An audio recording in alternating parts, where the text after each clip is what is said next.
Lyon. Donc tout d'abord, là le projet qu'on a gagné, c'était Innovation. Donc c'est un projet qui a été créé et mis en place par la FIRST, donc la compétition à laquelle on participe cette année à cause du Covid. Donc ça consiste à créer une innovation pour redonner le mouvement à des personnes. Donc nous on a choisi de redonner le mouvement à des personnes atteintes de la maladie de Parkinson. Donc c'est les personnes qui sont atteintes de la maladie de Parkinson, avec un symptôme de freezing qui leur empêche de marcher. Donc on a créé une ceinture intelligente qui projette des lasers sur le sol et qui font un stimulus visuel qui est un obstacle en fait, et qui les aide à marcher et à avancer en fait. Donc on a gagné du coup en international sur 940 équipes dans le monde. Ouais, bravo, on peut les applaudir. Bravo les filles. Donc, à l'origine, on est une équipe qui participe à une compétition de robotique. Donc en fait, on a pour but de créer un gros robot. Donc cette année, comme Chloé l'a dit, en raison des conditions du Covid, il y a eu un nouveau challenge qui a été mis en place, qui était donc le challenge Innovation. Ok, et on a un robot ici. On a un robot juste là. Donc en fait, comme je l'ai dit, donc notre équipe elle participe à la, comme l'a dit Chloé, la First Robotics Competition. C'est la plus grande compétition à l'international de robotique pour les moins de 18 ans. Et on est la seule équipe française à y participer.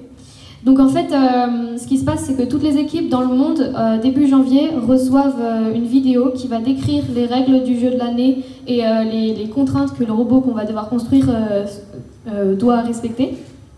Et donc en fait, nous on est une association de 25 élèves de la seconde à la terminale de filière générale. Et à partir du moment où on reçoit la vidéo, et ben pendant 6 semaines, on va devoir imaginer un robot, le prototyper, voir ce qui marche pas, le reprototyper, le faire en CAO, donc en modélisation 3D sur l'ordinateur, l'envoyer à un imprimeur, le monter, le programmer, tout ça en 6 semaines. On l'envoie ensuite à une compétition, souvent les compétitions c'est aux États-Unis et au Canada, il n'y en a pas en Europe. Et donc on envoie notre robot là-bas et ensuite on fait la compétition là-bas. Si on gagne, on va ensuite au grand championnat mondial où il y a plus de 450 équipes qui se retrouvent, donc ça fait une réunion de 40 000 personnes, donc c'est assez gros. Et donc voilà, c'est la compétition à laquelle on participe. Et donc nous on est l'association, la seule équipe française à y participer. Et ça, c'est ce robot qui vous a fait gagner la victoire? Alors c'est pas le robot qui nous a gagné la victoire. On a gagné un autre prix qui nous a qualifiés, c'était un prix de communication. Parce que oui, à RoboLyon, ce qui est important de spécifier, c'est que on fait tout de A à Z, comme je l'ai dit. Donc on crée le robot, mais il y a aussi un autre côté très important, c'est le côté communication.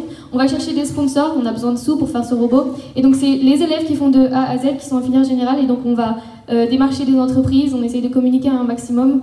Et ce qui est très important aussi, c'est que comme je l'ai dit, on est la seule équipe française et il n'y a pas de compétition en Europe. Et donc notre prochain objectif, en plus de participer à la compétition, c'est de créer une compétition en Europe. Génial.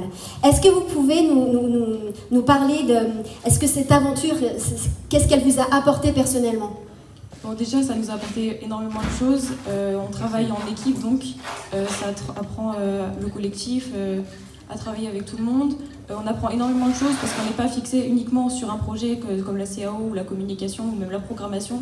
On a la vision sur tout et on en apprend de tous les jours en fait. C'est super et voilà. Et puis avec le projet Innovation qui nous a donc fait gagner la compétition mondiale, c'est vrai que c'était la première fois qu'on faisait un projet comme ça et on faisait un projet médical qui permettait à des gens de marcher.